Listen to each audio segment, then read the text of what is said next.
Halo teman-teman investor, jumpa lagi bersama saya Daniel dalam catatan Daniel. Dan di channel ini kita membahas tentang investasi saham dari sudut pandang fundamental serta cerita-cerita menarik dari investor legendaris yang perlu kita pelajari dan kita ambil inspirasinya. Nah, pada video kali ini kita bakal membahas tentang 5 checklist wajib sebelum berinvestasi saham. Nah, bagaimana pembahasan selengkapnya? Yuk simak setelah pesan-pesan berikut ini.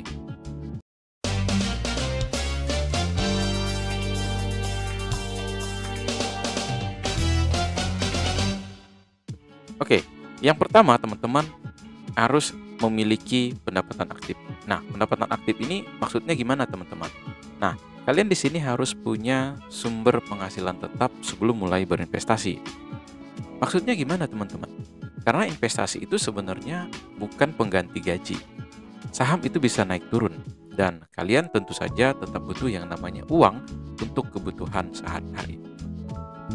Terus gimana dengan yang mahasiswa tapi masih berminat untuk berinvestasi? Nah, caranya kalian bisa menghemat atau memaksimalkan uang jajan yang kalian miliki sehingga jangan habis kalian gunakan untuk jajan. Perlu yang namanya kalian siapkan dan kalian tabung, sisihkan dan tabung untuk nantinya Anda investasikan di saham. Nah, gimana kalau yang belum bekerja? Ya tentu saja Anda mesti mencari pekerjaan dan sampai mendapatkan penghasilan aktif. Nah, berikutnya yang kedua, terkait dengan cash flow positif dan juga dana darurat minimal 3 bulan pengeluaran. Nah, di sini teman-teman, cash flow positif ini maksudnya adalah pengeluaran kalian nggak boleh lebih besar dari pemasukan. Artinya pemasukan kalian jauh lebih besar dan ada space untuk kalian berinvestasi. Misalnya kalian sudah menganggarkan 20% untuk berinvestasi. Dari gaji kalian 20% disisihkan. Nah, jadi kalau kalian masih sering ngutang buat memenuhi kebutuhan sehari-hari, itu sebenarnya pertanda kalian belum siap untuk berinvestasi. Dan terkait dengan punya dana darurat minimal 3 bulan, ini untuk memenuhi sewaktu-waktu ya. Amit-amit teman-teman jika ada kejadian tidak terduga sehingga mengakibatkan Anda harus mengalami pemutusan hubungan kerja atau PHK dan juga ada keadaan darurat yang mengakibatkan Anda untuk berhenti bekerja. Atau misalnya terjadi seperti pandemi kemarin, sehingga mengakibatkan perampingan karyawan dan juga banyak karyawan yang dirumahkan. Nah, ini sebenarnya bukan pengganti dari investasi teman-teman. Dan cash flow positif ini artinya kita benar-benar mengelola penghasilan yang kita miliki. Tentu saja di tangga pertama tadi pendapatan aktif kalian sudah berhasil kalian lalui. Dan yang kedua ini adalah cash flow-nya positif. Artinya Anda sudah merencanakan keuangan Anda untuk berinvestasi dan juga punya dana darurat. Kalau belum punya dana darurat, penuhi dulu dana darurat. Yang ketiga terkait dengan proteksi atau asuransi. Nah, jadi jangan lupa soal proteksi atau perlindungan ini teman-teman. Jadi dalam dunia investasi ini adalah bagian dari risk management. Misalnya kalian sudah punya asuransi, salah satunya kesehatan atau asuransi jiwa sebelum masuk ke dunia investasi saham. Mengapa ini menjadi penting teman-teman? Karena investasi saham itu tentu saja sangat berisiko. Jika tiba-tiba kalian butuh biaya yang besar untuk hal tak terduga, kalian nggak perlu buru-buru menjual saham dengan harga merugi hanya untuk menutupi kebutuhan mendesak. Artinya, jika dalam kondisi tertentu kalian nyantai aja, tetap lakukan hal yang bermanfaat sembari menunggu harga sahamnya naik. Jika Anda yakin dengan saham yang Anda beli, maka Anda bersabar saja menunggu untuk diapresiasi oleh market. Kemudian yang keempat, terkait dengan pemahaman karakter terhadap investasi. Nah, kalian harus memahami karakter investasi yang kalian pilih.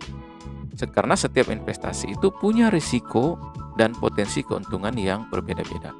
Jadi jangan asal ikut-ikutan ya teman-teman. Karena hanya ngelihat ini lagi tren, Anda jadi ikut beli. Jadi pahami dulu saham yang mau kalian beli itu seperti apa. Produknya gimana, konsumennya seperti apa, bagaimana dengan kondisi fundamental perusahaan, dan juga bagaimana dengan pembagian dividen, atau bagaimana dengan kredibilitas dari manajemennya. Dan apakah investasi saham ini cocok dengan profil risiko kalian? Apakah kalian siap dengan fluktuasi harga yang sering terjadi di pasar saham? Oleh karena itu, yang keempat ini adalah penting memahami karakteristik dari setiap instrumen investasi. Yang kelima, yang terakhir teman-teman, adalah mampu mengelola ekspektasi dari keuntungan dan tentu saja tetap bersabar dan mampu mempertahankan plan yang telah kalian tetapkan.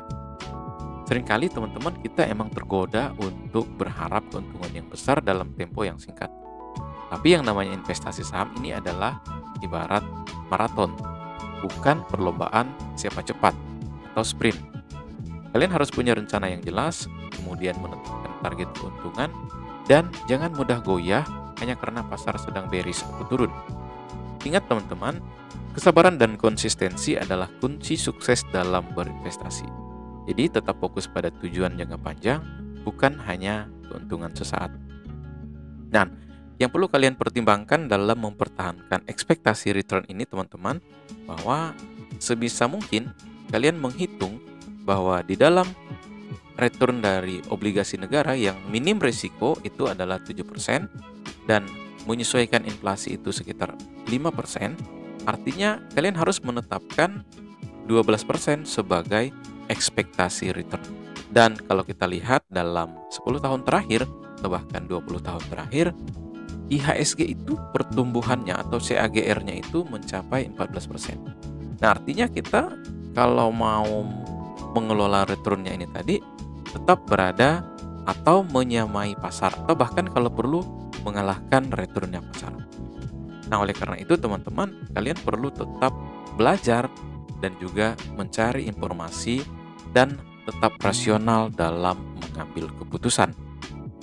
Nah, teman-teman, demikian pembahasan terkait dengan 5 checklist sebelum kalian mulai berinvestasi saham, di mana kelima hal ini wajib kalian penuhi terlebih dahulu sebelum berinvestasi. Jika ada informasi yang belum jelas dan kalian ingin memiliki pemahaman yang lebih mendalam, Anda bisa melakukan subscribe pada channel kami dan menonton video-video edukasi yang telah kami posting di channel Catatan Daniel. Jangan lupa untuk like juga video ini dan share ke teman-teman kalian. Oke teman-teman, saya Daniel dan sampai bertemu pada video berikutnya. Salam satu frekuensi.